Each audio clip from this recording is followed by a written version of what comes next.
This is Criminal Interrupted. Between 2002 and 2004, 3 young women vanished from the streets of Cleveland, Ohio. Michelle Knight, Amanda Berry, and Gina DeJesus, each taken while walking alone, each disappearing without a trace. For over a decade, their families searched, their communities mourned, and their names became the symbols of unanswered questions. The man responsible was Ariel Castro, a school bus driver who lived at 2207 Seymour Avenue in Cleveland's Tremont neighbourhood. Behind the doors of his seemingly ordinary home, he concealed a nightmare. For years, Castro held Michelle, Amanda, and Gina captive, subjecting them to unimaginable suffering. In May of 2013, everything changed. Amanda Berry, with her 6-year-old daughter born in captivity, broke free and called for help. Within hours, police stormed the house, rescuing Michelle Knight and Gina DeJesus, and arresting Castro. What followed was a story of survival, resilience, and the strength of 3 women who endured the unthinkable. This is the story of the Cleveland Kidnappings, a case that shocked the world, tested the limits of human endurance, and reminded us of the power of hope. Before we begin, I want to apologize for my absence this past week. I have been very unwell, and as you could probably hear, my voice is not back to normal yet, so please bear with me. This is going to be a long episode, so get comfy. Also, please take a moment to follow or subscribe to Criminal Interrupted on your favorite podcast app. Thank you for listening and for your incredible support. Now let's begin with the monster that started this all, Ariel Castro. Ariel Castro was born on July 10, 1960, in Dewey, Puerto Rico, in a district known as La Parra, located on the outskirts of Velasco, the coffee capital of Puerto Rico. I do apologize if I butcher any of those pronunciations. His family owned most of the land on an isolated neighbourhood. Though his family enjoyed high social status in the community, they were not wealthy. They lived in a Spartan wooden shack at the top of the mountain with no running water or electricity, doing all of their cooking over coal fires on the dirt floor. The patriarch, Pedro Castro, drove to a well each day to fill plastic buckets with water for cooking and bathing. Castro's parents were Pedro Castro and Lillian Rodriguez. After Pedro's affair and hidden family with another woman came to light, Pedro left Lillian and their children behind, including Ariel, which left Lillian and the children in dire straits. Lillian relocated to Reading, Pennsylvania, to live with her father, Americano Rodriguez, leaving her children behind in Puerto Rico to be raised by their grandmother, Hercilia Carabello. Lillian's visits were few and far between. Hercilia approached parenting with an unrestrained policy, providing very little in the way of parental supervision. Castro grew up in a large family with 9 siblings, both full and half. He was raised in the Catholic faith, attending church regularly, and outwardly appeared to be a part of a devout working-class household. Castro's childhood was marked by trauma. He claimed that he was sexually abused at the age of 5 by a 9-year-old family friend. When asked by psychiatrists years later why he did not report the incident, he said, quote, "People who are abused keep quiet, so I did," end quote. He also noted that he started masturbating as a child, which led to a lifelong fixation on sex, a pattern sometimes seen in child victims of sexual abuse. In 1966, Lillian Rodriguez brought her children to Reading, Pennsylvania to live with her. According to Ariel, his mother was very abusive. She was violent, hitting him daily with belts, sticks, and her open hand, while also verbally berating him with curses and insults. As Ariel put it, she was always, quote, "yelling negative things and cursing at us," end quote. Though he wouldn't have dared to say it to her at the time, he told his psychiatrist years later that, quote, "I would ask God for her to die," end quote. The only positive parental influence in his life at that point was his uncle Ariel Castro, who gave Ariel a guitar for Christmas one year. Ariel demonstrated a natural aptitude for music. He was also very talented at sports. His academic performance, though, was below average, and he had a disciplinary record in school. By junior high, troubling behavior had already surfaced. He was suspended for touching a girl's breast, a sign of the distorted boundaries and impulses that had taken root. He also got into many fights with his alumni. In high school, he joined a band playing bass. He drank alcohol and smoked marijuana on a regular basis. One high school friend, Daniel Marty, recalled his memory of the secondary school model Ariel Castro. Quote, "He was popular, outgoing, and smart. He played the bass real good and had girlfriends. Everybody knew him." End quote. Daniel's brother, Javier, said, quote, "The guy was just a regular Joe. He's got great family and always had nice cars and bikes." End quote. Ariel and his family eventually moved to Cleveland, Ohio, where his father had settled. His father had set up a business with his brothers, and they became prominent members of the local Puerto Rican community. Ariel graduated from Lincoln West High School on June 30th, 1979, finishing at the end of his class with a C average and a grade point average of 2.15.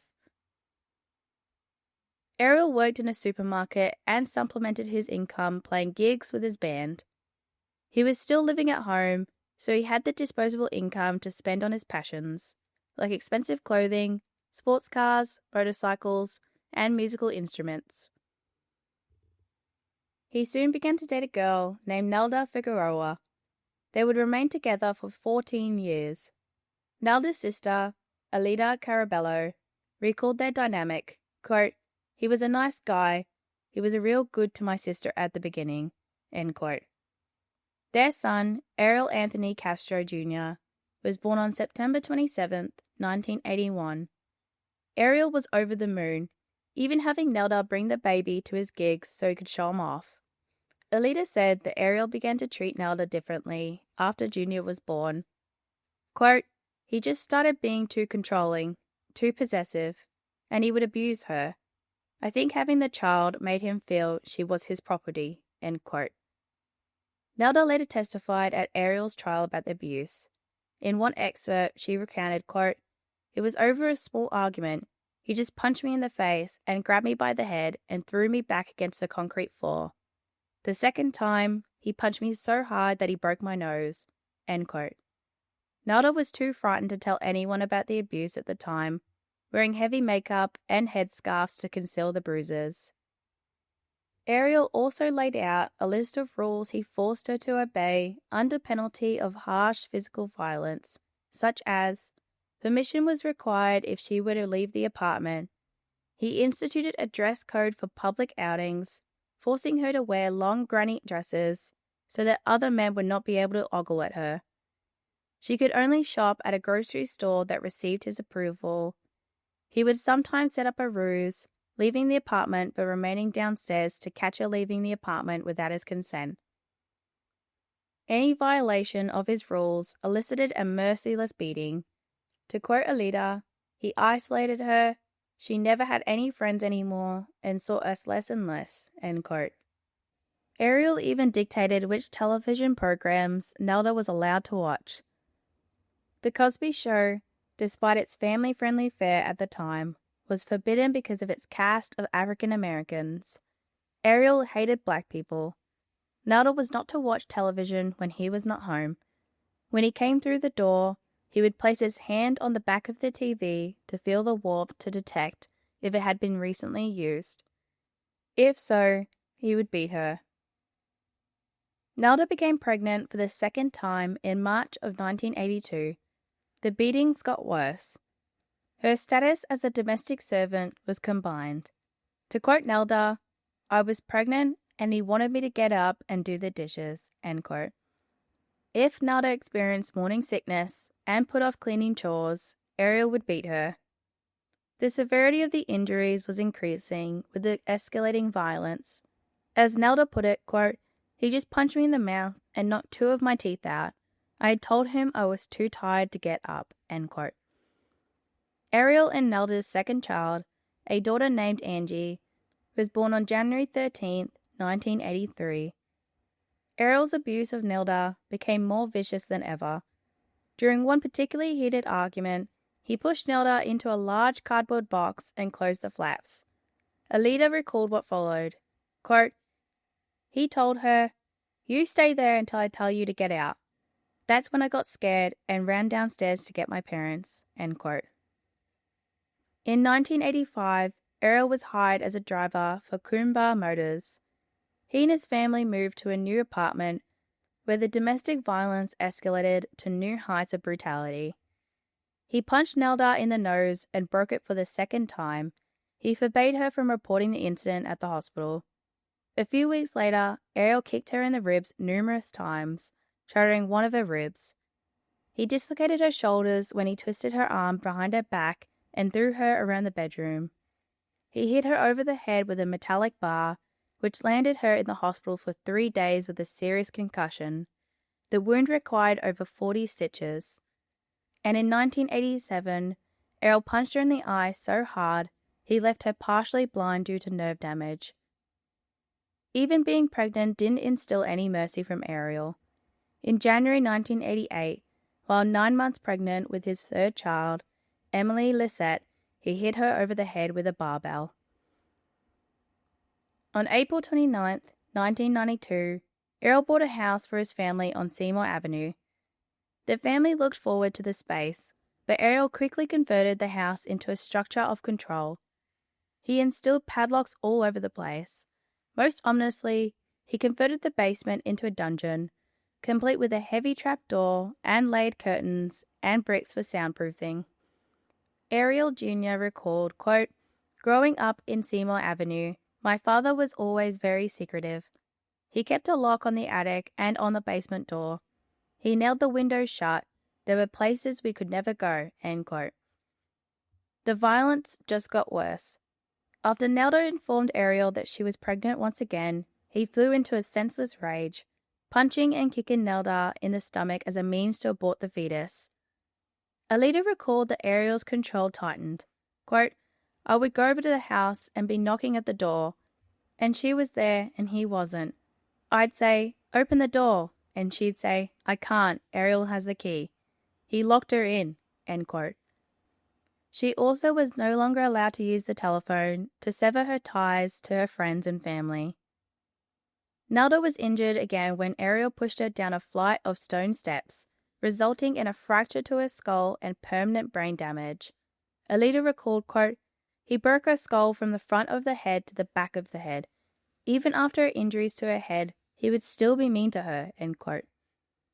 Ariel Jr. witnessed the abuse daily. He recalled Ariel dragging him down into the basement and whipping him with a dog chain. Jr. reflected on this, quote, "I grew up in a house with a lot of fear and a lot of violence. My father was incredibly strict. There would be consequences, physical consequences." End quote. Curiously, Ariel Sr. never beat his daughters, treating his sisters like daddy's girls, though they were traumatized by the specter of spousal abuse. Soon after moving into the house, Ariel bought a creepy, life-size mannequin. It had slanted eyes and was clad in a long dress, topped off with a black wig. He would place it at the back seat of his sports car and drive around Cleveland. He also used it as a warding, propping it up against a wall in the house. Alida recalled that he would threaten Nelda with it, saying that she would be in the back room with the mannequin. And on one occasion, Nelda was so startled by him brandishing the mannequin that she fell down the stairs, smashing her head open. Nelda's brain damage led to regular seizures. During an operation, surgeons discovered a blood clot that solidified into a tumor. The surgeon asked her what caused the injury, and Nelda, the brave woman that she is, was at the end of her rope, told him that Ariel had thrown her down the stone stairs. Less than a month later, Ariel came home drunk and attacked Nelda again, throwing her to the floor and kicking her in the head. Ariel Jr. ran outside to help, and Nelda locked the front door and called the police. When the cruiser arrived, they found Ariel pounding on the front door. This time, Nelda pressed charges, but the following morning, she changed her mind and told detectives she wanted all the domestic violence charges against Ariel dropped. In February 1994, a grand jury declined to charge Ariel Castro with domestic violence. 11 years later, Nelda admitted that Ariel had met her in the front of the courthouse, offering her money and a new car and vowing to treat her better if she agreed not to testify. When she initially refused, he threatened to murder her and their children. As Nelda recalls, quote, he said, "Look, bitch, if you do, I'm going to kill you, and I'm going to take care of the kids. I mean, kill the kids too." End quote. Out of fear, she felt she was left with no choice but to lie to the court. Days later, Ariel Castro was moved out of their house. Nelda eventually left her house for the last time with the children and moved in with her grandmother. Ariel moved back into the house on Seymour and customized it further. He fortified it with chain-link fences, mortise locks, and deadbolts. Nelda began a relationship with Fernando Colon, a security guard. Ariel learned about this, became apoplectic, and launched a volley of verbal abuse and threats. Fernando took the phone and told him, quote, "You need to leave her alone. She doesn't want to be with you anymore. Don't call my phone again." And Ariel Castro vowed, "One day I'm going to get you back. I'm going to destroy your life." End quote. Fernando Colon filed a criminal complaint against Ariel Castro on May 16, 1996, stating that Castro had attempted to run him over with his car while Fernando was riding with the children for their school bus. The case was referred to a prosecutor, but once again no further action was pursued. In January 1997, a judge awarded Nelda full custody of their 4 children, and Ariel's visitation rights were terminated. The judge told Nelda it was not a good idea for Mr. Castro to be around their children because of his abusive nature. In May 2000, Ariel Castro was set up on a blind date with Lillian Roldan. Like with every woman he courted, he was charming. She later noted that he did little housework at his home, letting it run to squalor. She heard about the abuse to which he subjected Nelda to, but it didn't seem plausible to her, considering his conduct during their courtship. To quote Lillian, "I couldn't believe it because I never saw that side of Ariel.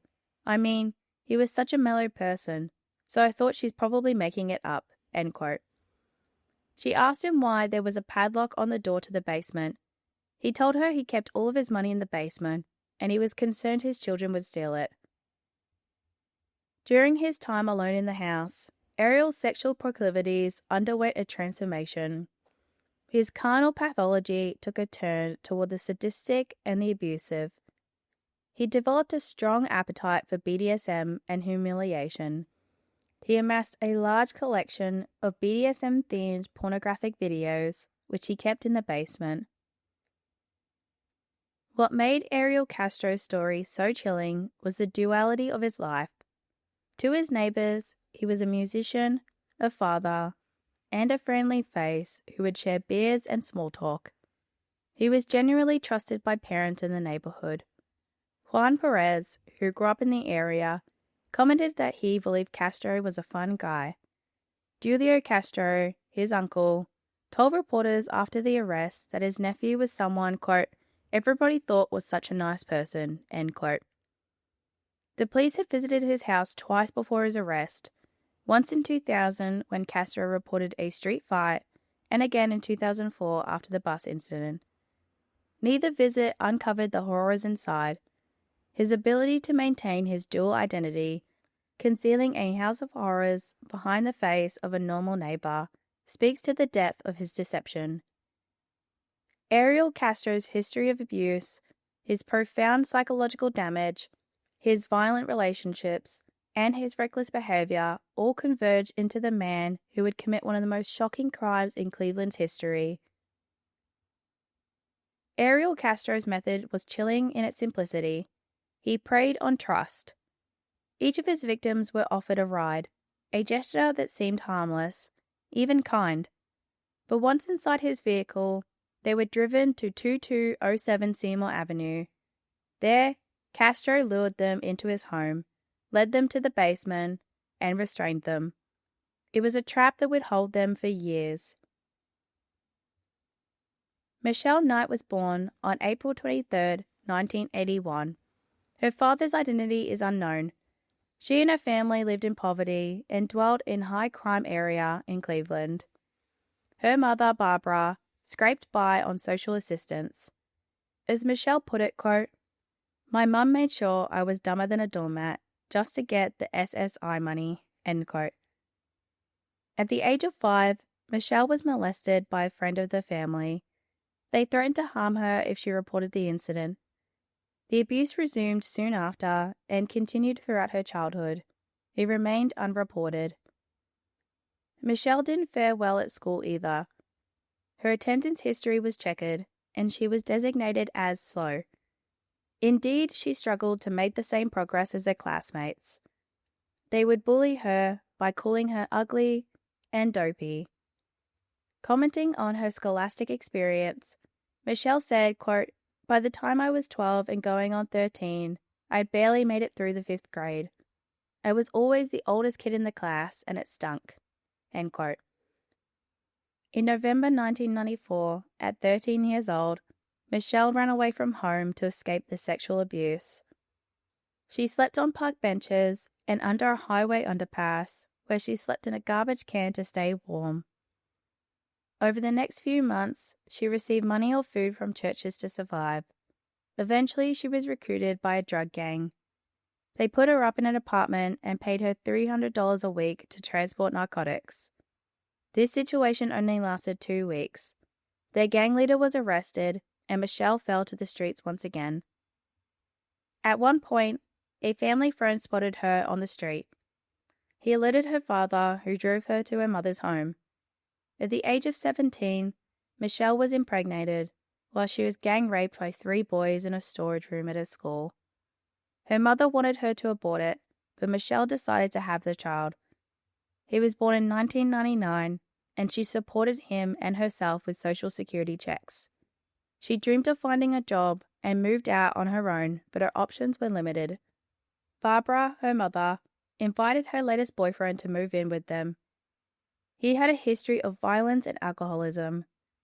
One afternoon, Michelle came home to find the man lying in bed with her son Joey, then 2 years old. Her mother was supposed to be minding Joey, but she went out. Her boyfriend lunged at Michelle and made some inappropriate suggestions to her. This frightened Joey so much that he wet himself. The man was drunk. He grabbed Joey's leg with so much force he fractured his knee. As Michelle said years later, quote, "My mother's boyfriend was high and drunk, and he decided to take out his frustrations on my son. He twisted my son's leg, and I hear it crack. My son didn't scream. He didn't cry.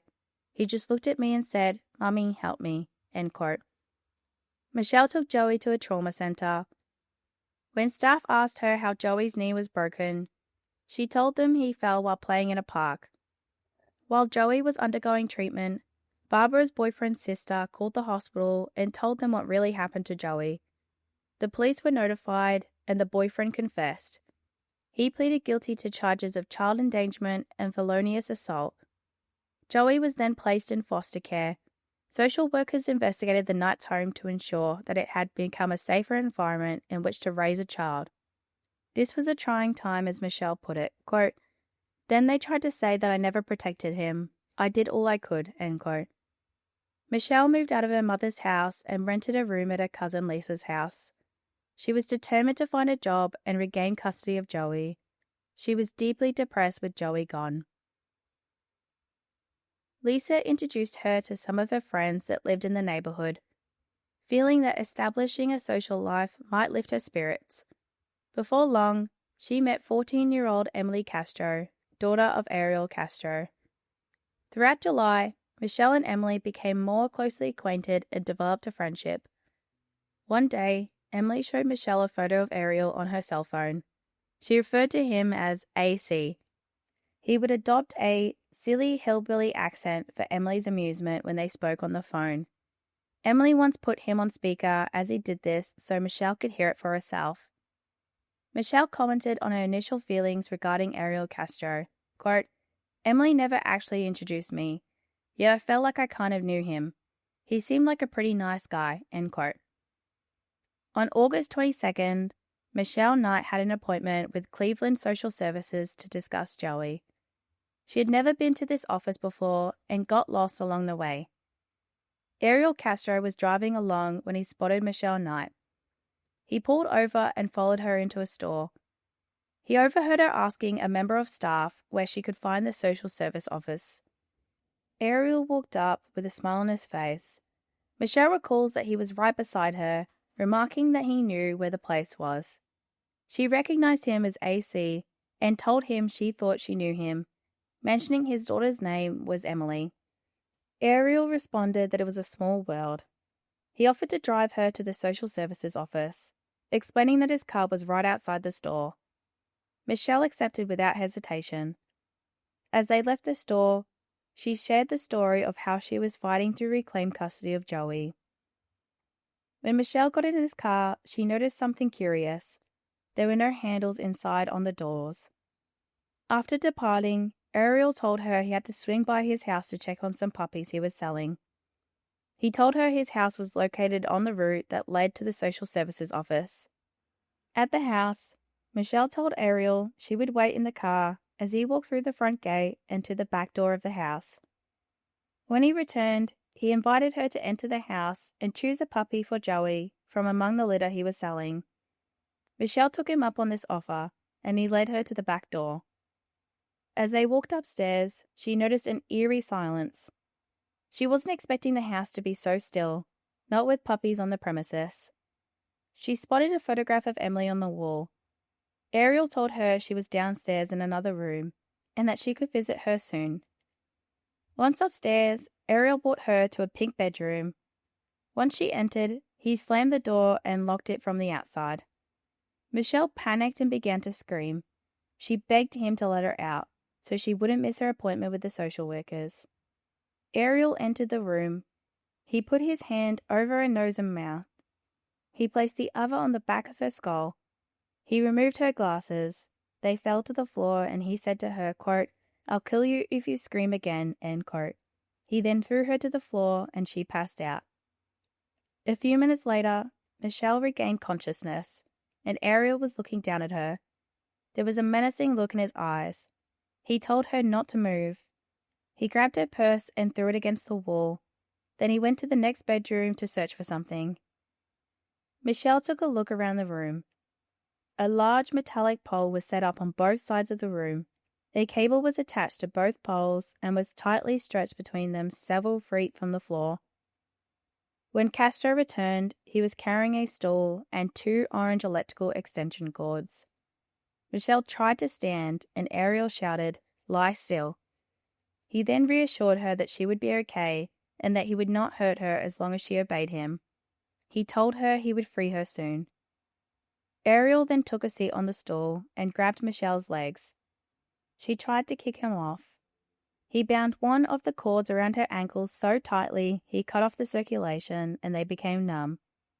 She tried to punch him, but he grabbed her wrists and pulled her arms behind her back. Then he bound them together. He wound the other end of the cord around her neck and tied it tight. He pulled his pants down and grabbed his penis and stood over her as he masturbated. As his arousal escalated, he suddenly became emotional. He told Michelle that he sincerely wanted to strike up a friendship with her. He said he had been lonely since his wife and kids deserted him. He said to Michelle, quote, All I want is for someone to be here for me. I need you, end quote. Immediately after his statement, he climaxed. Having ejaculated, Castro pulled up his pants. He demanded that Michelle remain still. Michelle screamed and prayed. She was convinced he was going to kill her. He punched her as hard as he could on the side of the head. He followed up by telling her nobody could hear her scream. To establish more leverage, he pulled out a gun and threatened to shoot her. Castro rolled her over onto her stomach. He tied the second orange extension cord around her hands, feet, and neck. He connected her body to the cable. He hoisted her up far enough that her feet were a foot above the floor. As Michelle described it, quote, I was tied up like a fish, an ornament on the wall, end quote. Castro capped it all off by stuffing a filthy grey sock in her mouth. He wrapped duct tape around her head. He told her he was going to get something to eat. He turned on the radio, left the room, and slammed the door behind him. Barbara reported Michelle's disappearance to the police. She noted that she was disabled. An excerpt from the police report says, quote, reporting person states that missing person adult has a mental condition and that she is confused of her surroundings a lot, end quote. Investigators checked hospitals, a relative's house, and the morgue, but found no sign of Michelle. Michelle gagged with the filthy sock in her mouth.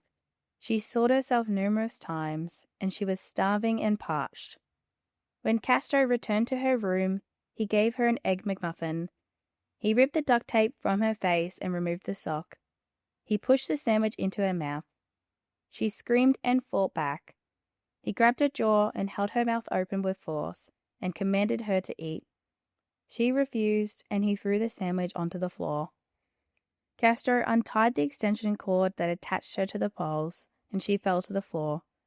Her limbs felt numbed, and she screamed and tried to sit up. He called her a slut and ordered her to remain still. He held her down, untied the cord that bound her wrists and ankles, and ordered her to get up, but she wept. She said she was unable to stand because of the pain in her legs. He picked her up and put her over his shoulders. He then carried her to the adjacent bedroom. He threw her down on the mattress that was dirty and stained. He tore all her clothes off, and he raped her for an hour as she screamed from the pain. She tried to fight him off, but she was no match for him. Once Castro was satisfied, he lay beside Michelle on the mattress. The mattress was now speckled in Michelle's blood. She promised him she wouldn't tell anyone what happened if he let her go. Bizarrely, Ariel started relating to Michelle as if she were his girlfriend. He told her about being molested in Puerto Rico and how much it hurt when Nelda left with the children. He said to her, quote, I didn't mean to beat her, but it's like I ain't got the power to stop myself, end quote. After this, he got up and dressed himself. He pulled out some cash and threw it at Michelle. He told her it was payment for her services. Then Ariel told Michelle to put her clothes back on. Her shorts were stained with blood and urine. He dragged her down the stairs to the first floor. Her head hit each stair along the way. He unlocked a heavy wooden door and opened it. It was the door that led to the basement. He dragged her down to the basement and threw her onto a pile of soiled clothing, the only comfort to be found on the concrete floor. A large white pole was situated in the middle of the basement, extending from the floor to the ceiling. Ariel turned on a light. There were dirty clothes everywhere.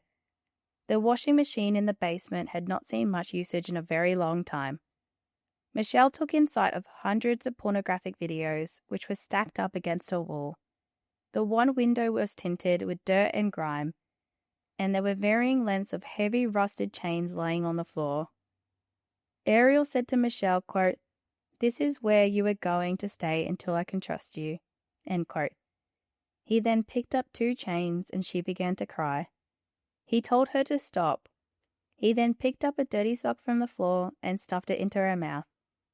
He dragged her over to the pole, and he pulled her arms behind her back and bound her wrists with plastic restraints. He wrapped a rusty chain around her waist and attached her to the pole. He wound a similar chain around her head and neck. He put some of the chain in her mouth because he wanted her to taste the flavor of the rusted metal. He padlocked both of the chains together. He then placed a motorcycle helmet on Michelle's head so that her screams would be muffled and inaudible to neighbors. This was more than Michelle could bear, and she passed out. Ariel Castro broke his life down into a routine he followed like clockwork. After dropping the students off at school, he would drive home, feed Michelle a few stale McDonald's hamburgers, and rape her. He would leave her chained up as he went about the business of driving the children home. When he came home from work, Michelle would hear him puttering around upstairs. He watched pornographic videos with the volume loud enough so she could hear. He smoked marijuana, and she dreaded the sound of the key turning the lock in the basement door because the only reason he ever went to the basement by his juncture was to rape Michelle. After finishing with her, he would throw napkins at her so she could clean herself off with them. Since she was bound, she wasn't able to accomplish this task, so he would ram them down her throat. Such were the conditions of Michelle's night's descent into hell. Ariel Castro hadn't been so happy in many years. He was still gigging as a musician. His relationship with Lillian Roldan continued to satisfy him, and having a slave in his basement to rape and torture was the fulfillment of a long-term dream.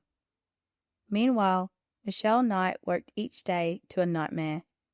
During the first few weeks of Michelle's captivity, he kept her chained to the pole with a motorcycle helmet on her head. He was raping her up to 7 times a day. If she complained, he would beat her. Recalling this routine, Michelle said years later, quote, "There's not a day that went by that I didn't get messed with or hurt in any type of way," end quote. He brought down a plastic bucket in which she could relieve herself. It was placed close enough to the pole for her to reach.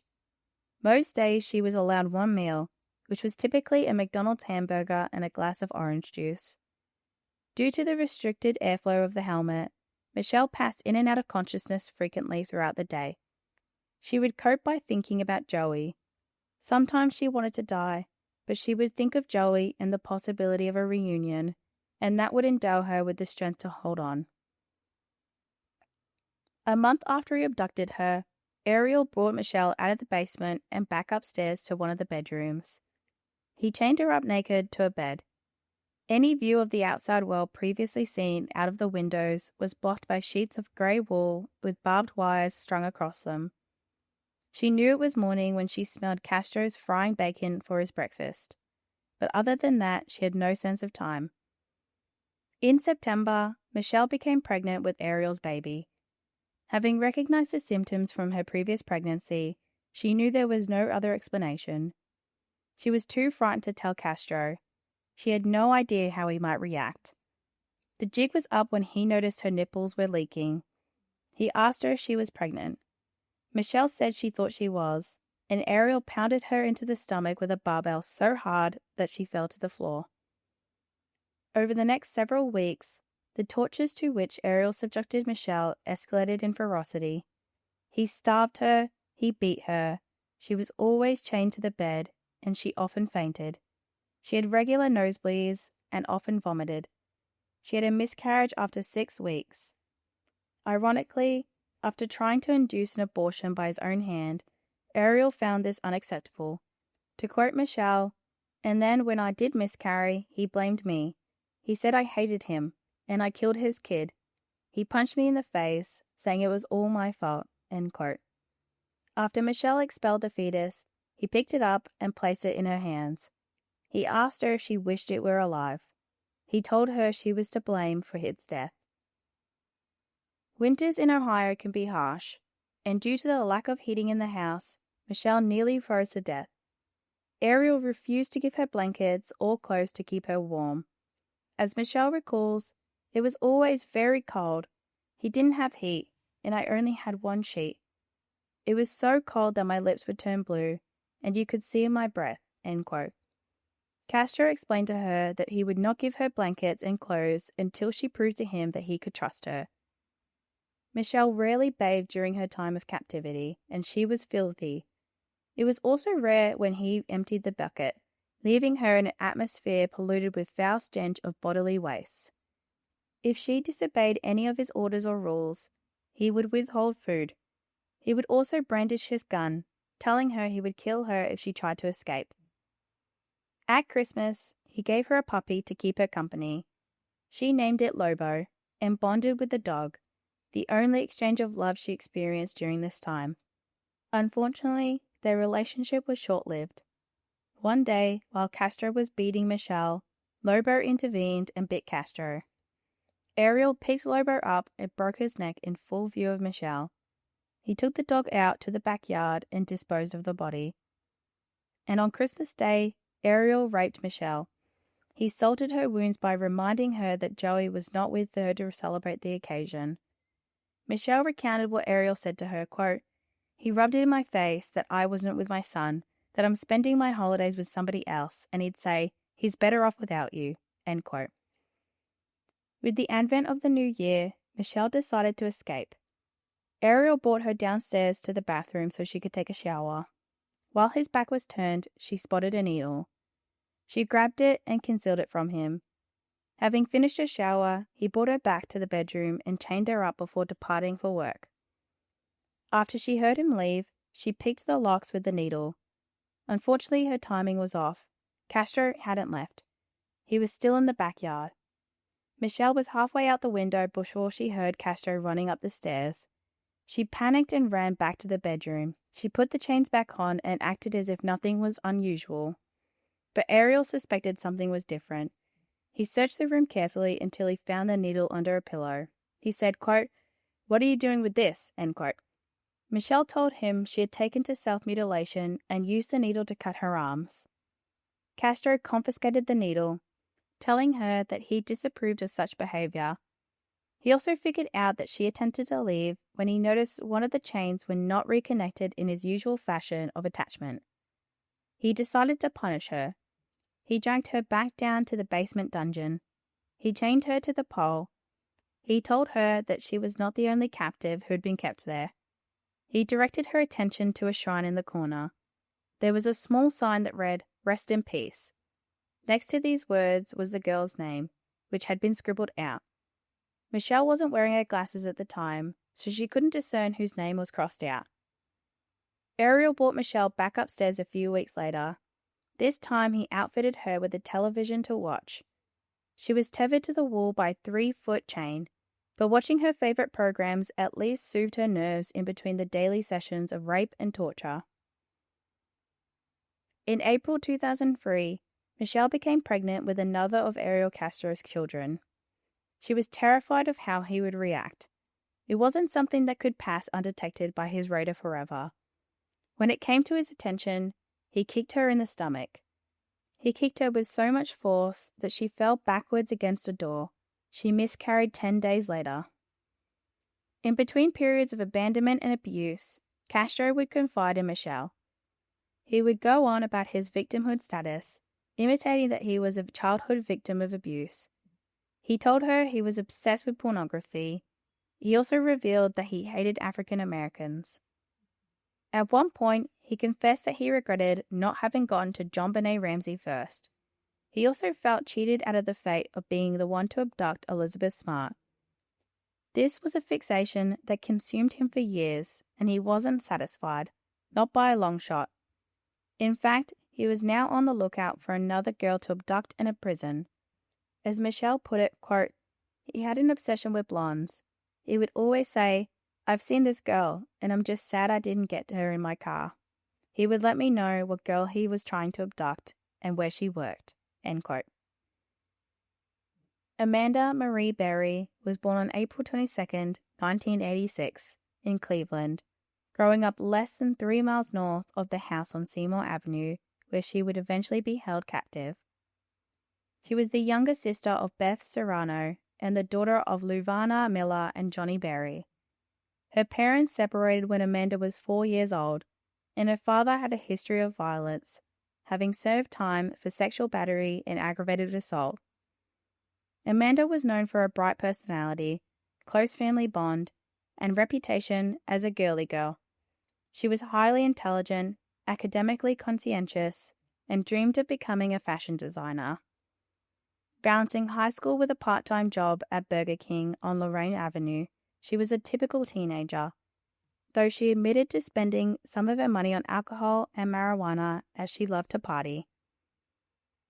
On April 21, 2003, the day before her 17th birthday, Amanda finished her shift at Burger King.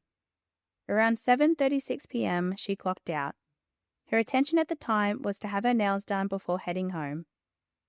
Immediately upon leaving the parking lot, Ariel Castro drove past in his van with his daughter Arlene riding shotgun.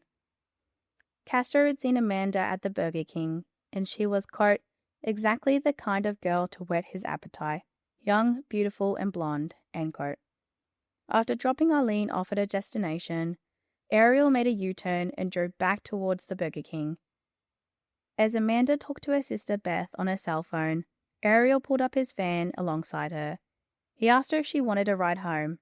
Amanda didn't hesitate. Around 8 p.m., she called her sister to say she was getting a ride home. That was the last anyone heard from her before her escape in 2013. Once inside the van, Amanda was surprised to find Arlene was no longer there. Before she could comment, the driver introduced himself as Ariel Castro. He asked her if she knew his daughter Angie and Ariel Jr., who both worked at the same Burger King. She knew both of them. They drove past Amanda's house. She asked him where they were headed. He told her he was taking her to visit Angie at his house. When they arrived, he invited Amanda to see his daughter. Once inside, Castro led Amanda upstairs. They passed a closed door with a large hole in it, a hole large enough that Amanda could see a woman inside the room. She asked Castro who it was. He told her she was his roommate. This was Michelle Knight. Ariel brought Amanda to a bedroom with an ensuite bathroom. He pinned her against the wall. She became distressed and threatened to notify the police if he did not release her. He grabbed her, and she started screaming. He pressed his hands to her mouth to muzzle her. He threw her down on the floor and raped her. Having climaxed, he bound her wrists and legs together with duct tape. He taped her mouth shut and placed a motorcycle helmet over her head. He carried her downstairs to the basement. There, he chained her around the waist to the pole. When she was secured as his prisoner, he went upstairs, locking the basement door behind him. A few nights after the abduction, Amanda tried to escape but was no match for Ariel Castro. He held her down, taped her legs together, and applied a strip of duct tape to her mouth. He raped her again, with much more aggression and savagery than usual. He attached her to the pole in the basement and put the motorcycle helmet back on. A day later, Castro brought Amanda upstairs to the bathroom. He raped her there. He followed up by bringing her to a bedroom, and with her extremities bound, he chained her to a heater. Having securely installed her in this vulnerable position, she became a target, and he raped her whenever the mood struck him. Amanda's mother, Luvana Miller, reported Amanda's disappearance to the police. Her friends and boyfriend were interviewed, but nobody had any reliable clues. The case gained national attention. At first, the FBI considered Amanda a runaway, but a week later, on April 28th, Luvana Miller appeared on a televised news broadcast at 10 p.m., appealing to the community for any leads. Amanda's photo appeared during the segment. A few minutes later, Ariel Castro, who was watching, called Luvana from Amanda's cell phone. His communication to her was tense and brief. Quote, "I have your daughter. She's healthy and okay." End quote. Luvana asked to speak to Amanda, but he hung up. 2 minutes later, Ariel called back. Luvana recalls, quote, "He said Mandy was going to be his wife. He wanted to marry her. Mandy wanted to be with him, and then he hung up. And that's the last I heard." End quote. Luvana called back and left several messages but received no reply. She contacted FBI Special Agent Robert Hawke and told him what happened. The leading investigator told her it might be a hoax with Amanda's participation. He based this on the notion that she was, quote, "fine and would return home in a couple of days," end quote. Ariel Castro listened to the frantic messages on Amanda's cell phone, enjoying every word. He would even delete messages to make room for more. Amanda's story was featured on The Oprah Winfrey Show and The Montel Williams Show. In 2004, America's Most Wanted aired a segment linking Amanda's disappearance to another missing girl, Gina DeJesus. But in November 2004, self-proclaimed psychic Sylvia Brown told Amanda's mother that her daughter was dead, that she was in water. The pronouncement devastated Luvana Miller. She took down Amanda's pictures, gave away her computer, and yet she never stopped searching. Miller unfortunately died in March 2006 from heart failure, never knowing her daughter was still alive. In 2012, a prison inmate named Robert Walford falsely claimed to know the location of Amanda's body. He led police to an empty lot, wasting police resources. Walden was later sentenced to prison for obstruction of justice and making false reports. Inside Castro's house, Michelle Knight was already a captive. Earlier that night, Ariel burst into Michelle's room where she was still chained up. He turned on the television and said to her, quote, "If you watch the news tonight, you might find that there's a new tragedy in Cleveland," end quote. When Amanda's face appeared on the screen, Michelle realized Castro, or the dude, as she had called him, had made good on his vow to abduct another girl. When Castro brought Amanda to the house, he instructed Michelle to hide her naked body and chains under a blanket. He introduced her, claiming she was his brother's girlfriend, but Michelle recognized her from the news. Michelle felt sorry for Amanda, who took in the squalid environment in horror. Quote, "The floor was rank, stinking of urine. Spoiled food, sandwiches, and pizza slices was strewn about in every direction. There were flies flying around the room. It was pretty disgusting," end quote. When Amanda first laid eyes on Michelle, she smiled at her.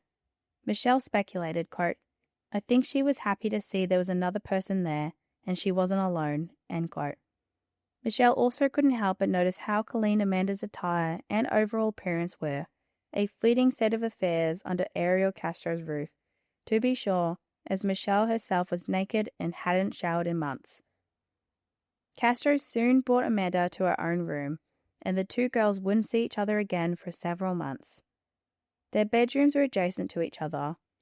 Ariel stopped and invited his girlfriend, Lillian, over to the house after one visit when she heard Michelle Knight's television. Fearing that she was catching on to what was happening, she was no longer welcome into his home. One day, Castro unlocked Michelle and took her to Amanda's room. Michelle didn't want to enter because she was naked. To quote Michelle, "I didn't want to walk in front of Amanda being naked," and he was like, "Well, she's got the same thing you have. You can come in the room," end quote. Michelle entered the room and the girls embraced. Castro left them alone for a couple of minutes. Michelle noticed a chain around Amanda's ankle, which Amanda tried to conceal from her view. Michelle reflected on their first conversation. Quote, "I finally got to see where Amanda was at. We're sitting there, and she told me, 'I think I remember you from school.' I was like, 'Yeah, I remember you,'" end quote. Castro came back minutes later and took Michelle back to her room. He reattached her to the chains. During the first year of Amanda's confinement, they only saw each other about 6 times. On many occasions, Amanda would cry and Michelle would comfort her. As Michelle recalled, quote, "I tell her everything will be okay, that one day we'll get home," end quote. Amanda was generally treated better than Michelle. Amanda received better food and her room was in better condition. To quote Michelle, Castro will always say, "I don't want to make her cry. I don't want to make her upset." He would try and make her happy instead of sad. He treated her halfway decent and let her have whatever she wanted because she was the new girl, end quote. Michelle believed her own utility in Castro's life was primarily as a punching bag and sex toy. If Amanda refused to have sex with Ariel, he would gratify himself with Michelle's body. Michelle said that he would say something to the effect of, quote, "Well, she wouldn't do it, so you have to. And if I didn't do it, he would force it on me," end quote. On Christmas Day, 2006, Amanda gave birth to a daughter inside that house. DNA evidence later confirmed that Ariel Castro was the father. Amanda's child would grow up inside the walls of Seymour Avenue. During summer, when the heat in Michelle's room was overwhelming due to the lack of air conditioning, Michelle became pregnant for the 3rd time. Castro didn't induce a miscarriage for a few months. When he did, he employed tactics such as starving her for weeks and nudged the process along by punching and jumping on her stomach. When Luana appeared on the news, Michelle would crank the volume as high as it could go so Amanda could hear it. Following one such broadcast, Ariel laughed and taunted Michelle, saying, quote, "You see that? At least somebody's looking for her. But who's looking for you? Not a soul. That's because you don't mean nothing to nobody," end quote.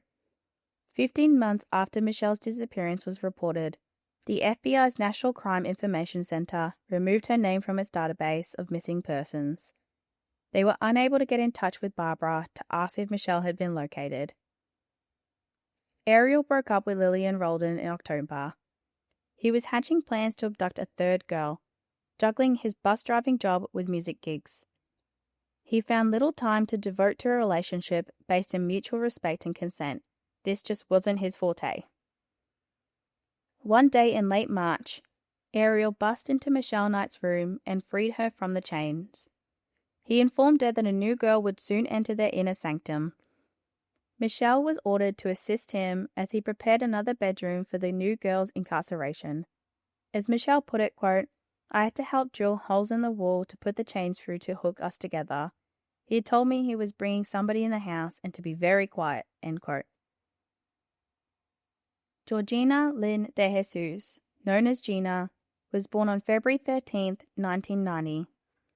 She was the daughter of Felix DeJesus, who had actually gone to school with Ariel Castro and Nancy Ruiz. She grew up in a close-knit Cleveland family with her sister Mayra and her brother Ricardo. Gina was cheerful, family-oriented, and deeply connected to her community. At just 14 years old, she was still in middle school, navigating everyday rhythms of teenage life. She struggled with a learning disability and was enrolled in special education classes as she was still learning how to read. Gina's best friend was Ariel Castro, Ariel's daughter. On Friday, April 2nd, 2004, Gina and Arlene were walking home from Wilbur Wright Middle School. Their plan was to go to Gina's house, but Arlene called her mother, Nelda Figueroa, for permission for a sleepover, which was denied because Arlene was grounded for wayward behavior. The two girls parted ways near West 105th Street and Lorraine Avenue, with Arlene walking to the west and Gina to the east. Arlene was the last person to see Gina before she vanished. Minutes later, Ariel Castro pulled up at the middle school looking for Arlene. He asked a security guard for permission to enter, but did not find her. He got in his car and drove through the streets looking for her. After passing both girls, he saw that they were walking in different directions, Gina to the east and Arlene to the west. Years later, he told police that he had sex on his mind whenever he saw Gina. He was particularly taken with the dimensions of her chest. She was a 14-year-old girl, may I remind you. He asked her if she knew where Arlene was. Gina told him she was walking home. Ariel asked her if she could help him find Arlene. Gina trusted Ariel Castro. He was her friend's father and a familiar face in the neighbourhood, so she got in the car. As he drove, he asked her if she would help him move a speaker into his house. She agreed to help him. When they arrived at Ariel's house, he led her in through the back door. Once they were inside, he took her upstairs. He told her he no longer needed help with the speaker. He took her into the bathroom and asked Gina to show him her private parts. Gina was not comfortable with this and told Castro she wanted to leave. Castro told her that she could leave, but not through the front door where they entered. Castro then duped Gina into going to the basement. Once he lured her all the way down, he launched his attack. He placed plastic ties on her wrists and chained her to the pole. With her securely attached, he sexually assaulted her. She screamed and fought back with all of the will left inside of her, but it was all in vain. When Castro was finished with her, he placed the motorcycle helmet over her head.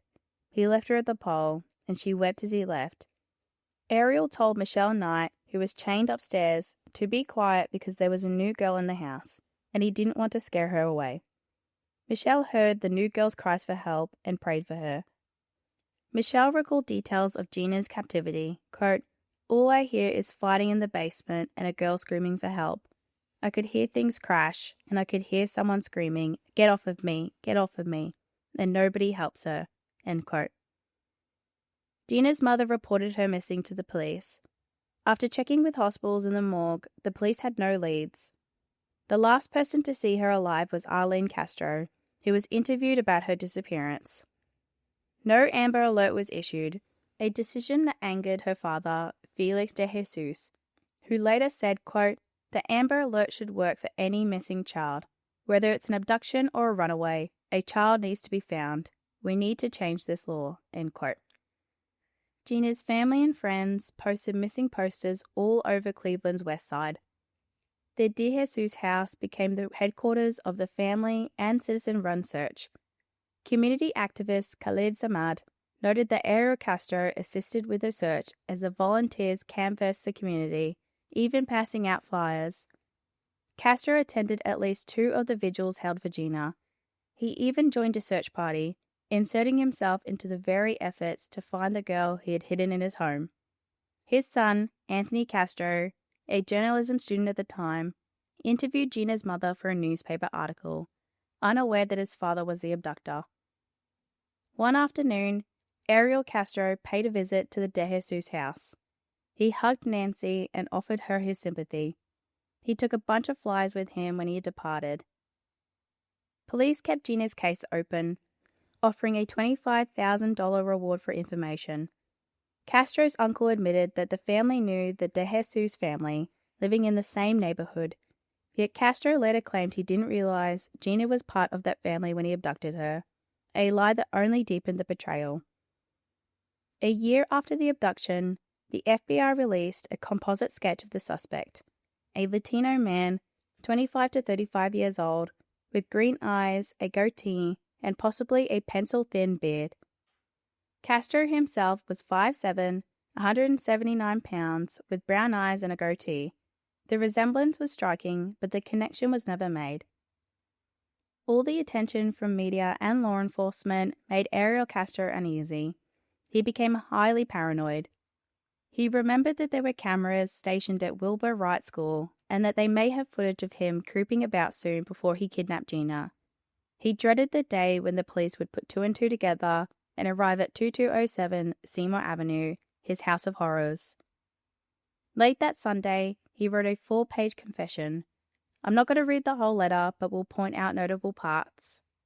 Quote, I was abandoned by my father and later my mother. My grandma raised me. I was abused sexually by the son of Louis and Philelia. His name was Pucho. He penetrated my rear a couple of times. I was 5 or 6 years old. I soon learned how to masturbate. I was interested in sex at a very young age.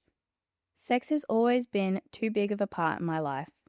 I married at age 20. I lived a normal life with my wife and children, but my marriage was a failure from the beginning. My mother was an abusive parent. Her ways of discipline were very bad. For this made me grow hatred for her. There were times I wished she would die. Anyway, my marriage was abusive also. My wife would hit on me and push me to the limit. I hit her back. She put me in jail, only to go get me out and apologize to me. This happened a couple of times, but the name-calling and arguments were always there.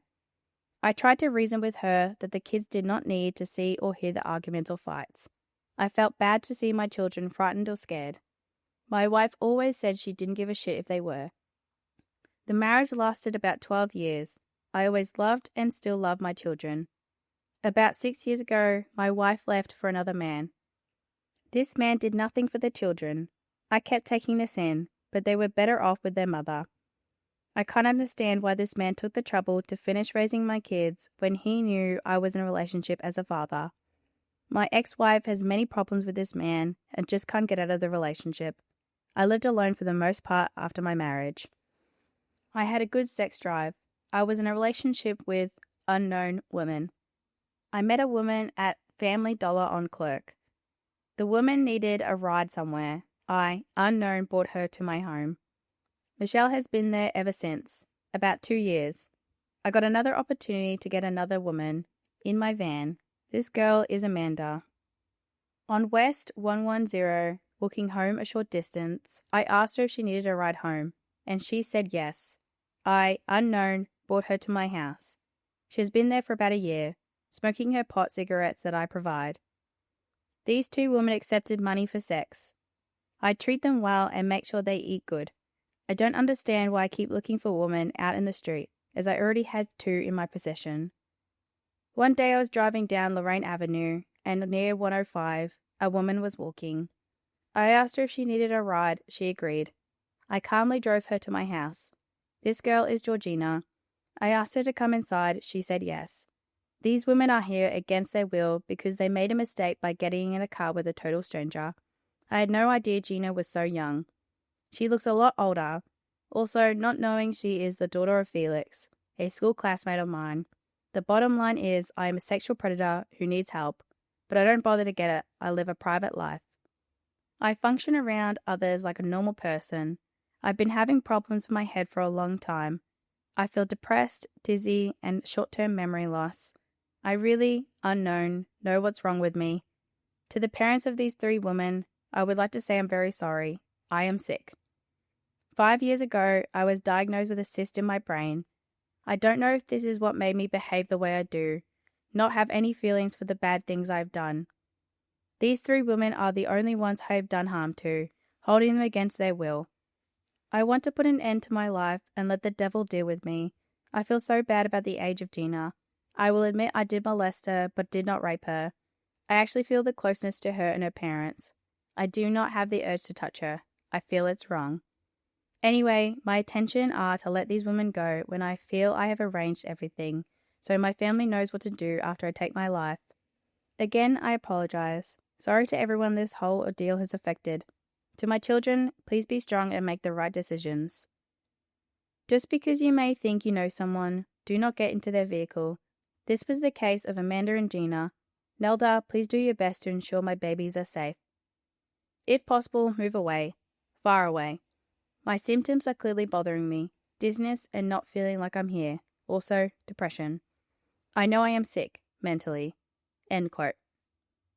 This letter was stored in a drawer for the next 9 years. A tip was submitted to the FBI about Fernando Colon, fingering him as a suspect in Gina DeJesus' disappearance. Many have speculated that it was Castro who submitted the tip, as he has sworn revenge on Colon many times. After a polygraph exam and forensic analysis cleared Colon of culpability, Fernando encouraged them to redirect their microscope at Ariel Castro. He told them Castro knew Gina's parents and where they resided. The FBI ignored this advice. Years later, they denied that Colon advised them to investigate Ariel Castro as a suspect. Michelle Knight was following the case on the television news and recognized Gina as her friend Myra's younger sister. She asked Castro if he kidnapped a 14-year-old girl. He denied it. To quote Michelle, he would come into my room and tell me, "I didn't take her." The search went federal when the cases of Gina DeJesus and Amanda Berry were profiled on America's Most Wanted. Ariel declined to play a music gig so that he could stay home and watch the segment. He was so pleased with himself for outsmarting law enforcement that he bought himself an SUV with inheritance money his father had left him. Castro decided to introduce Michelle Knight and Gina DeJesus. He told Michelle his daughter was coming to visit and he wanted them to meet. He introduced Knight and DeJesus to each other in a bathroom. Michelle recalled, quote, "I whispered into her ear, 'You're Gina DeJesus,' and she looked at me and she was like, 'You know who I am?' End quote. Michelle gave Gina some advice on how to deal with Castro. Quote, "I told her not to tell him that I know who you are, that there will be consequences to you telling him." End quote. When Castro returned to the bathroom, he told Gina to tie Michelle's hair into twists. He remained in the room so he could watch. When Michelle thanked Gina for making her hair look beautiful, Castro became enraged. He brought both of them upstairs. He chained Michelle to the bed in the pink bedroom. He took Gina to the basement. Days later, he moved Gina to one of the bedrooms.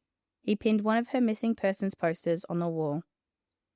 One evening, Castro got drunk and offered Michelle a few shots of rum, which she declined. He took a large swig for himself. He regaled her with his story about how he used to follow a young girl home from Wilbur Wright School every day. He told her she looked like Gina and that he often got the two confused. As Michelle recalled, quote, "He said he didn't know that he'd kidnapped his daughter's friend until he saw Gina's name on the news." End quote. Castro brought Gina into the pink bedroom with Michelle. A few days later, he removed the bucket into which Michelle had been relieving herself and replaced it with another. A filthy queen-size mattress had been dropped on the floor, and Castro ordered both girls to lay on the mattress. He attached a padlock chain around Michelle's neck, with the other end being attached to Gina's ankle. Gina asked him how she was supposed to relieve herself while chained to Michelle's neck. He unlocked the chains and shackled their feet together. He threw t-shirts and sweatpants on the bed for Michelle, who was still naked. he left them bound together for the night. Throughout the summer, Michelle Knight and Gina DeJesus formed a strong emotional bond as partners in captivity. What started as a friendship developed into a sisterhood. They shared all aspects of their lives as free citizens and commiserated about the various tortures and indignities visited upon them by Ariel Castro. They watched a lot of television together. Michelle warned Gina to never watch programs in which African Americans featured prominently, which was guaranteed to trigger Castro's wrath. Another way Castro kept the girls occupied was by giving them notebooks and implements for writing and illustration. They kept diaries and drew pictures to distract themselves from the horrors of their confinement. Occasionally, Castro would spy on them to get a sense of what they said about him. Naturally, when they did talk about him, they had nothing complimentary to say. Michelle described the content of her writings as dreams of how I wished everything could be different. Michelle could even make lists of provisions she would need for imaginary camping trips. Her reality was almost unendurable, so the realm of imagination and fantasy proved to be a very necessary escape hatch. Amanda Berry kept 3 different journals. In the Blue Journal, she wrote about the sexual abuse Castro inflicted on her. In a journal entitled Miss Shady Handcrafted Items, she wrote personal notes and illustrations. The Black Journal was called Love. In that book, she characterized herself as a prisoner of war. Attorney Craig Wontorb described the contents of the journals, quote, "The journals have extreme detail, and parts of them are very graphic about what occurred inside their house. The journals describe their relationships with each other and Castro, the food, the clothing, the bathroom, the shower, the television, and the chains, and sex," end quote. Part of Castro's nightly routine was to go into the pink bedroom to rape and beat the girls. As one was raped and beaten, she held the hand of the other for comfort. He would beat Michelle harder than Gina. Michelle described the physical abuse as, quote, "Hers were more like a smack, mine was more like a fist. There were times that he would hit her too, and I would jump in front of her and take the hit," end quote. Castro began to refer to Amanda Berry, his favorite of the 3 girls, as his wife. He gave her a brand new color television. At night, while Michelle and Gina were bound within the dirty and foul-smelling environment of the pink bedroom, Amanda accompanied Castro downstairs where they would watch television together. After informing Michelle and Gina of the so-called marriage, he began taking them out to the backyard. The yard was a veritable scrap heap of barbed wire, rusted chains, and plastic tarps. He raped them in that mess. Michelle speculated on his motivation. Quote, "This made me wonder if, in his twisted mind, maybe he thought he should try to hide her from all of the sex he was still having with me. He kept on raping Gina too," end quote. By April 21st, the 2nd anniversary of Amanda Berry's abduction, Ariel Castro, in his twisted mind, treated it as a cause for celebration.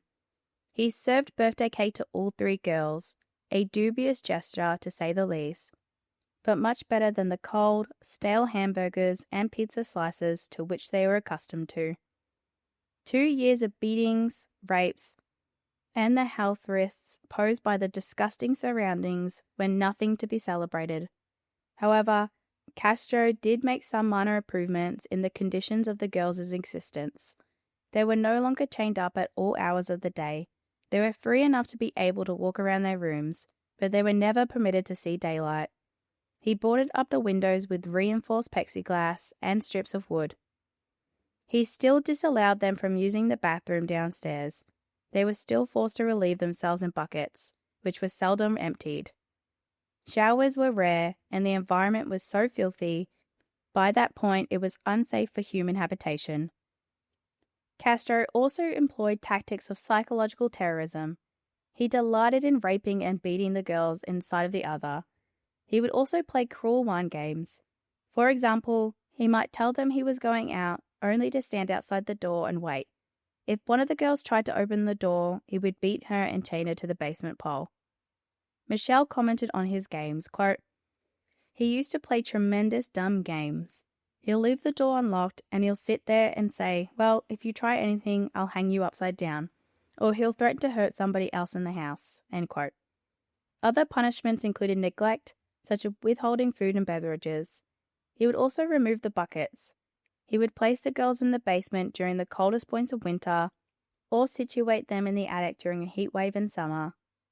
He installed mirrors all over the house to help him monitor the situation. He drilled peepholes in the bedroom doors so he could spy on the girls. He constantly carried his gun with him and warned them that he would shoot them for any infraction. The worst of his mind games involved the gun. He would engage them all in a game of Russian roulette. The gun wasn't loaded, but the girls didn't know that. Another thing that made a traumatic impact on the girls psychologically was watching how life on the outside evolved as they watched television. To quote Michelle, "I felt like everything was frozen. Nothing was moving at all. The only thing that was moving was the outside world, and we were at a standstill," end quote. One Sunday morning before dawn, Castro brought the girls into the garage. He provided all three of them with wigs and sunglasses so that they would not be recognized by neighbors. After all, the girls' face had been featured in news stories and missing person posters for months after they were abducted. Some of Castro's relatives were due to pay him a visit, so the girls were confided in his van. He locked it from the outside with chains and padlocks. Michelle reported that the van was infected by a putrid odor. Their bindings were loose enough for them to use a pot as a toilet. They were not able to look outside of the windows. Before he left them alone, Castro warned them, quote, "If I hear a sound, I will come out here and kill all three of you," end quote. When he returned, he brought them back into the house, and they wouldn't leave for another 8 years. At Christmas, Amanda's mother, Luana Miller, died of pancreatitis and other illnesses. Her sister, Teresa Miller, said she died of a broken heart, adding, quote, "My sister was a very strong person, but it took a lot out of her," end quote. Michelle and Gina learned of Luana's passing from the news. Hours later, Castro removed the chains from Michelle and Gina. He allowed them to walk around the second floor. Michelle walked to Amanda's bedroom. She entered and expressed her condolences about her mother. Amanda was baffled. She asked her what she was talking about. It was now incumbent upon Michelle to be the bearer of bad tidings and inform Amanda about her mother's demise. Amanda wept. Not long after losing her mother, Amanda became pregnant with his child. With or without the baby bump, the signs were there. Morning sickness had her vomiting all over her room. One day when the girls were having breakfast in the kitchen, Amanda complained about feeling nauseous. At night, Castro approached Michelle to ask if she thought Amanda might be pregnant. Michelle told him it was in the realm of possibility. This got a different reaction than when he found out Michelle was pregnant. He smiled. He seemed truly pleased. Michelle told him he should take better care of her during her pregnancy. Still, being that Amanda was Ariel's favorite, she assumed he would want to keep the baby and do all that he could to ensure it was born. Throughout Amanda's pregnancy, Ariel was keen to keep her away from Michelle and Gina. The precautions he took were effective, and they seldom saw her. Castro's treatment of Michelle Knight was worse than ever. He fed her once a day, and the food was typically stale and cold leftovers, mostly. She was permitted to shower only once a week. She was still designated as the official punching bag, and he beat her savagely on a regular basis. It didn't take much to provoke him. He would also abuse her emotionally, telling her that she was ugly. One day, Amanda asked Castro why he singled out Michelle for such vicious maltreatment. He told her he disliked her. Michelle's perspective was, quote, "He was the type of person who wanted to break everyone in the house, and I was considered unbreakable," end quote. Indeed, Michelle was the only one of the three girls who stood up to him. When she did, he would issue fearsome threats. He would warn her that he would cut her uterus open end to end. Then he showed her a black chain that he told her he would tie through it. He hung it on the door of her room as a reminder of the fate she would meet should she defy him any further. She also protected Gina as much as she could. Nothing Ariel Castro did could whittle down Michelle Knight's strength and courage. Amanda was not aware of all the tortures to which Castro subjected the other girls, and her perspective on the captivity was coloured by her standpoint of relative privilege. As Michelle put it, quote, "She was like one of those girls that really didn't get it. She would see it, but she wouldn't believe it. She wants to think that it wasn't happening. He treated her totally different, so she looked at the situation in a different way." End quote. Castro tied Michelle and Gina to the pole in the basement while relatives were visiting. Once they left, Castro returned to the basement and removed the duct tape from their mouths. He gave them some food. Having finished with this, he went back upstairs and left the girls behind in the basement, where they remained for 3 weeks. They were given some respite from their confinement in the basement when Castro brought them up, one by one, upstairs to rape. He would bring the girl back down afterwards. Castro eventually brought them all back upstairs, with Michelle and Gina in the pink room and Amanda in the white room. In December, Amanda entered the 3rd trimester of her pregnancy. Michelle became pregnant for the 4th time. She was petrified of how Castro would react. It wasn't something she could deny. Her nipples were already secreting milk of their own volition. When Castro found out, he starved her for 3 weeks. He forced her to drink gallons of soda pop. As Michelle recalled, quote, "I started to throw up and couldn't keep anything down. I would try and steal food just to eat." End quote. Castro forbade her from leaving the pink room. She was not allowed to go to the kitchen, and Gina was not allowed to feed her. But Gina would do it anyways because she didn't want to see Michelle hurt. Nausea and pain made the pregnancy a hell on earth for Michelle. Unable to tolerate any longer, Ariel punched her and kicked her in the stomach until the baby was aborted. On Christmas Day, Amanda Berry went into labor. Ariel Castro decided that the ideal conditions in which to give birth were in the basement. He deputized Michelle in the role of midwife. Amanda was provided with a plastic children's wading pool to sit in to ensure the filthy floor of the basement wouldn't be tainted with afterbirth. After pushing and pushing, the baby's head appeared. Amanda pushed again, but the baby's head became stuck. It was strangled by the diminutive circumference, and it turned blue. Michelle told her to stop pushing. Amanda told her she couldn't.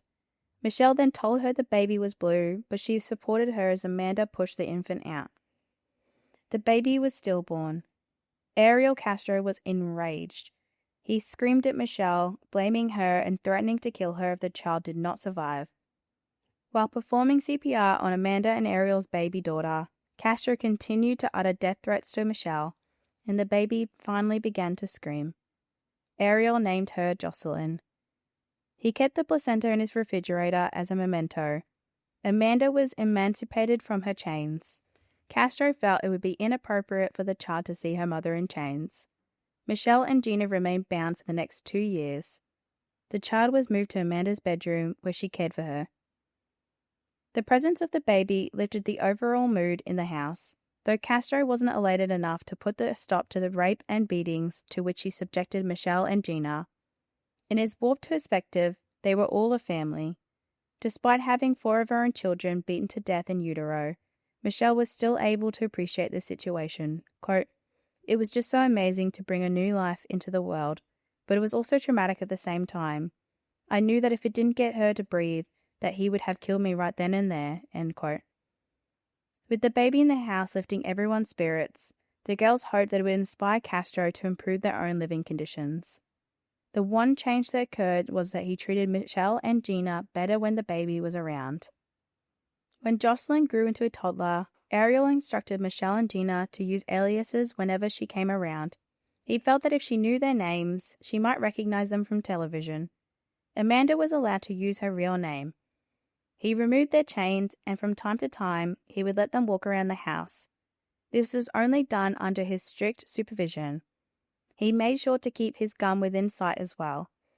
They all had dinner together every night after Castro returned home from work. Gina did the cooking, and Michelle would hold and rock Jocelyn to help her stop crying. Amanda played the usual role of wife, talking to Castro about his day. Sometimes they gathered together in the living room. There they would watch Castro's favorite television program, Keeping Up with the Kardashians. He was fond of making obscene remarks about Kim Kardashian. Michelle and Gina spent some of their free time making clothes for Jocelyn. They took old, dirty t-shirts and sewed the cannibalized fragments together into a single garment. Castro provided old toys for her to play with. He vowed to buy her clothes from stores, but he never did. Michelle was still the only one in the house who would stand up to him and refuse to play the charade of a happy family, and she bore the brunt of his displeasure. He spat in her face, he punched her, he humiliated her in front of the other girls, calling her worthless and telling her nobody was looking for her. He would say things like, quote, "What's wrong with you? You're supposed to be happy," end quote. In November, Ariel Castro's neighbour, Anita Lugo, heard a pounding sound coming from the house. She looked up and saw a woman and a baby in a window. The window was half boarded up with wood. She notified the police. That was Michelle Knight banging on the window, trying to get out. The police did pay a visit. One officer knocked on the door several times. They walked around the side of the house and nobody responded, so they left. Not long after this incident, another of Castro's neighbours, Juan Perez, was in his basement with his sister when they heard screaming coming from the direction of Ariel Castro's basement. They called the police. As Perez recalled, quote, "It was the kind of scream that made you uncomfortable. It gave us goosebumps and went on for 10 seconds, end quote. Perez had been under the impression that the Castro house was vacant since the windows were boarded up and sightings of Castro were rare. The police came to investigate, but when nobody answered the door, they left. Neighbour Ariel Lugo reported seeing a girl staring out of one of Ariel Castro's windows. They reported it to the police, who came, knocked on the door, got no response, and once again left. Lugo's niece saw a naked girl wearing a dog collar in Ariel Castro's backyard. It wasn't long after this incident when neighbours saw 3 naked girls in Castro's backyard. Lugo described the scene, quote, "They were naked on all fours, with a leash and collar on them, and they were being abused," end quote. Lugo's niece called the police, but they never came. The following day, Castro installed an 8-foot fence with chicken wire covered with a blue tarp. He allowed the trees and brush to grow tall as the final effort to block his neighbour's view of his backyard. Another way he kept the heat off him was to participate in candlelight vigils and group prayers for the benefit of the girls' families.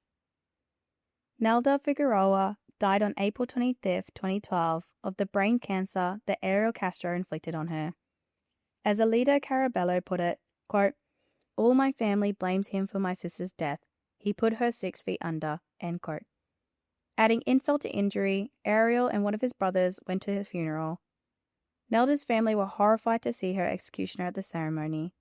They were even more horrified when he helped himself to generous portions of liquor and cracked jokes.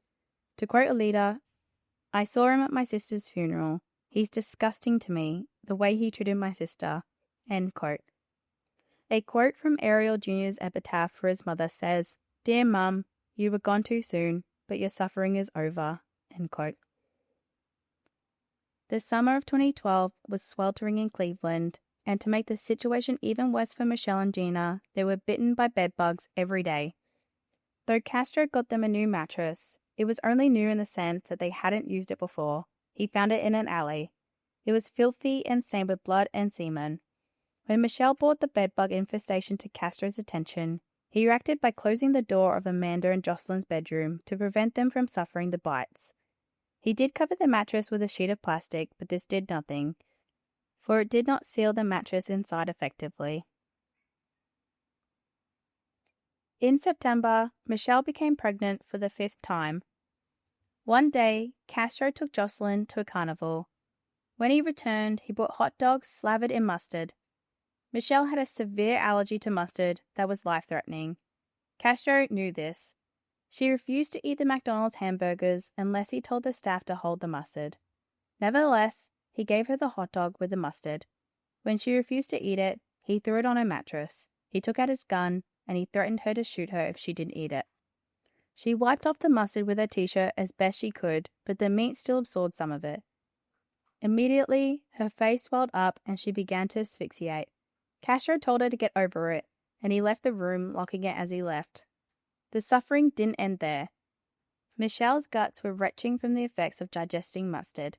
At one point, it was more than she could endure, and she believed she was about to die. Her body turned red from head to toe. Her tongue and throat were numb. Several days later, Castro gave her some cough syrup, but of course this did nothing to alleviate her distress. To quote Michelle, "I told Gina, just kill me. Just put the pillow over my head and kill me. Let me go," end quote. Gina refused to do this. She urged Michelle to stay alive for Joey. Gina nursed Michelle throughout her lengthy recovery. She coached her, encouraged her to stay strong and fight for her life. Ariel Castro was fired from his job after 4 serious violations of rules by which the school board required him to abide. Castro commented on this years later, quote, "I started slacking off, trying to get fired because I knew it was too much. This job was too stressful and coming home to my situation, and I just couldn't juggle both of them," end quote. This wasn't just bad news for Castro. He became depressed, and his outward turned rancid. He was more violent towards the girls than ever. As Michelle noted, quote, "Now he was at home all the time. He assaulted me all hours of the day and night," end quote. It got even worse after he was fired from his band. Relief only came when he took Jocelyn out for regular excursions. Michelle Knight was 3 months pregnant at the time of Jocelyn's 6th birthday. After the party was over, Castro ordered Michelle to walk down to the basement. Before descending from the top step, Castro pushed her with all his strength. She landed stomach first on the side of a bookcase. Castro came down to where she lay and started shouting at her. He told her he was going to, quote, "fix her once and for all," end quote. His plan was to prevent her from getting pregnant ever again. Wearing heavy boots, he kicked her in the stomach with all the force he could muster. Michelle begged him not to kill her baby. This only exuberated the rage that drove him onward, and he kicked her again in the stomach. He capped this off by hitting her in the side of the head with an open hand. He went back upstairs, leaving Michelle splayed out on the floor of the filthy basement, screaming from the excruciating pain he inflicted on her. Ariel blasted salsa music on the stereo to drown out the sound of Michelle crying and screaming, but it was not sufficient. He returned to the basement and threatened to kill her if she didn't stop. He dragged her up 2 flights of stairs to her room. 4 days later, Michelle began to bleed profusely. Castro took her to the bathroom. He said to her, quote, "You better hope that baby is dead," end quote. He left her alone and slammed the door behind him. Michelle got on the toilet, and after waves of convulsions, her fetus fell into the water. While Castro stood outside the door, screaming at her to hurry, Michelle picked the dead baby out of the toilet. She apologized to it. Castro barged in the room and slapped Michelle. She dropped the baby. He screamed at her, quote, "It's your fault. You aborted my baby. I should go and get my gun and blow your head off right now," end quote. He then put the fetus in a garbage bag and put it in one of the cans in the back of the house. When he returned, he took Michelle back to the pink room. He threw some napkins on her mattress and ordered her to clean herself up. On May 6, 2013, the unthinkable finally happened. At approximately 4 p.m., Ariel Castro stopped by the pink room to inform Michelle and Gina that he was going to his mother's house for dinner. Following this, Jocelyn, Amanda's daughter, ran up and down the stairs yelling, quote, "Daddy's gone to Grandma's house. Daddy's gone to Grandma's house. Daddy told me to come up here and stay," end quote. Amanda's first instinct was to abstain from reacting, worried it might be another cruel ploy to catch her in an escape attempt. However, she took a look outside the window and saw that Castro's car was gone. Amanda's bedroom door was unlocked, as always, so she went downstairs. When she tried opening the front door, she was shocked to find out that it was unlocked. She took a deep breath and opened the door. It was sealed shut with a 3-panel screen door, which was chain-locked from the outside. Amanda spotted Aurora Marty and 2 of her neighbors sitting on the porch of the house directly across the street. Amanda began pounding on the glass aggressively to attract their attention. Quote, "I kept hitting the glass, but the glass was so thick it wouldn't break," end quote. She started screaming, quote, "Help me, I'm Amanda Berry. Help me, I'm Amanda Berry," end quote. She stuck her hand through the narrow opening between the door and the frame and waved it frantically. The neighbors walked over, and one of them told her to break the glass on the screen door. She pounded it several times, but it wouldn't budge. Another man came up and told her to kick out the bottom panel, knowing that it was the thinnest one. He helped her by kicking it from the outside. After several kicks, the frame bent, and Amanda pushed it out. She crawled out and reached back in for Jocelyn. Amanda, terrified that Castro would return, wasted no time. She asked one of the neighbors if she could use the telephone. Amanda called 911. Her dialogue with the operator went as follows. Amanda, "Help me, I'm Amanda Berry." Operator, Do you need police, fire, or ambulance? Amanda, I need police. Operator, what's going on there? Amanda, I've been kidnapped. I've been missing 10 years. I'm here. I'm free now. Amanda then asked the dispatcher to send help immediately before her captor returned. Operator, who's the guy who went out? Amanda, his name's Ariel Castro. Operator, how old is he? Amanda, he's like 52. Amanda, I'm Amanda Berry. I've been in the news for the last 10 years. Operator, and you said, what's his name again? Amanda, Ariel Castro. Operator, and is he white, black, or Hispanic? Amanda, Hispanic. Operator, what's he wearing? Amanda, I don't know, because he's not here right now. Operator, okay, the police are on their way. Talk to them when they get there. Michelle and Gina heard a pounding sound coming from downstairs. The neighbourhood had its share of home invasions, so they assumed it could be a burglar. They heard a man's voice say, quote, Cleveland police, end quote. The girls didn't know if it was a ruse used by a criminal, but then they heard the sound of a police radio. A few seconds later, Officers Anthony Espada and Barbara Johnson flashed their badges in the doorway. Michelle leapt into Espada's arms. Barbara Johnson recalled the scenario, quote, She just kept repeating, you saved us, you saved us. I told her, it's okay, honey, you're safe. Then she jumped in my arms as I'm trying to reholster my weapon, end quote. Amanda Berry would describe Castro's car to the police. He was found in the parking lot of a McDonald's. Ariel seemed unfazed by its attention and said nothing. When Gina DeJesus came forward, the officers didn't recognize her. Officer Johnson noted, quote, She was a lot thinner and pale compared to the pictures. She had real short hair and was real thin and pale, but you could see the resemblance. I thought she was a little girl until I put her down and got a good look at her and realized she was a grown woman. She was very, very scared, end quote. Michelle was overwhelmed and began to hyperventilate. Johnson requested an ambulance from dispatch. Quote, Michelle hugged me first, then clutched me and said, Don't let me go. You can't really describe how I felt. It rips the heart out of my chest, Johnson said. Espada has said that he will never forget that moment. Quote, I've broken down crying a few times in private since then. Those 3 girls are my heroes, after what they went through in that house all those years, end quote. At the hospital, doctors examined Michelle. Her jaw was still injured from being punched by Castro countless times, including one occasion with a barbell. There was nerve damage in both her arms from the beatings. Due to years of eating rotten food between bouts of starvation, she had a bacterial infection that, if left untreated, could have killed her. At 7 p.m., Gina DeJesus' mother, Nancy Ruiz, heard a rumor that her daughter was found alive in Ariel Castro's house. She fell to the ground and shouted, Matalo, which means kill him. She described the experience of reuniting with her daughter at Metro Health Medical Center, quote, We just grabbed each other and held on. There were no words. It was just hugging and kissing and crying, end quote. Amanda was visited by her sister. Sadly, Michelle received no visitors except a victim's advocate. Ariel Castro was transported from Cleveland City Jail to police headquarters to give the first of 2 interviews. Deputy Sheriff David Jacobs led the investigation in the sex crimes unit. Castro was cooperative, answering every question he was asked without demanding to be represented by an attorney. He was honest and candid, characterizing himself as a sexual predator, saying, quote, I'm the criminal. I knew what I did was wrong, end quote.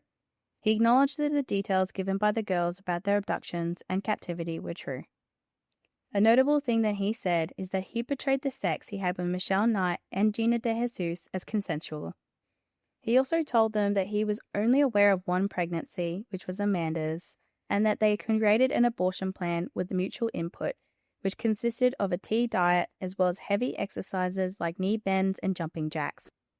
Despite this deception, he had no illusions about his ultimate fate. He said, quote, I know I'm going away for a long time, end quote. He identified the victims in photographs. The only mercy he ever showed the 3 girls emerged in this phase of the confession. He said he wanted all his money and property to be divided among the victims equally. Castro gave another prediction about his destiny, telling Jacobs he was contemplating suicide. Quote, I just want to crash through the window, end quote. At the preliminary hearing, a judge set Castro's bail at $8 million to ensure he would not pose a threat to the community. Castro was placed on suicide watch for a while. During that time, he took to walking around his cell in the nude. Eventually, he was taken off of the suicide watch list. On June 7th, a Cuyahoga County grand jury unanimously indicted Ariel Castro on 329 counts, covering only the period of the abduction and incarceration of Michelle Knight. The charges included 2 counts of aggravated murder for unlawful termination of pregnancy, 139 counts of rape, 177 counts of kidnapping, 7 counts of gross sexual imposition, 3 counts of felonious assault, 1 count of possessing criminal tools. On behalf of Castro, the attorneys for the defense entered pleas of not guilty. On June 12th, Ariel Castro was brought into court for his arraignment. He had a smirk on his face. The defense waived the reading of the 329-count indictment, telling the judge Castro was pleading not guilty to all charges. Amanda Berry, Michelle Knight, and Gina DeJesus all developed post-traumatic stress disorder, with Amanda often waking up screaming from nightmares in which Ariel Castro was pursuing her. On June 19th, Ariel Castro attended a pre-trial hearing. Castro and his lawyers indicated that he didn't intend to put the girls through a long and stressful trial. A Cleveland Courage Fund raised $1 million to benefit the 3 girls as they set forth to rebuild their lives. At a competency hearing, Ariel Castro requested visits with Jocelyn. The judge did not grant his wish, deeming it inappropriate. On July 12th, a grand jury emerged with a 977-count indictment of Ariel Castro. The charges included 512 counts of kidnapping, 446 counts of rape, 7 counts of gross sexual imposition, 6 counts of child endangerment, 2 counts of aggravated murder from the original indictment, and 1 count of possessing criminal tools. Castro pleaded not guilty and waived the right to have the charges read. The death penalty was considered, but Castro fought to eliminate this option. The state agreed to eliminate the possibility of the death penalty if he agreed to certain conditions. The condition was that he had to undergo a polygraph exam to determine if he was involved in any other crimes. Castro and his attorneys agreed to this. And on July 4th, Castro was back in court. A plea deal was submitted, and the conditions were he would be put in prison for life without parole with an additional 1,000 years of time served. Castro pleaded guilty to 937 counts.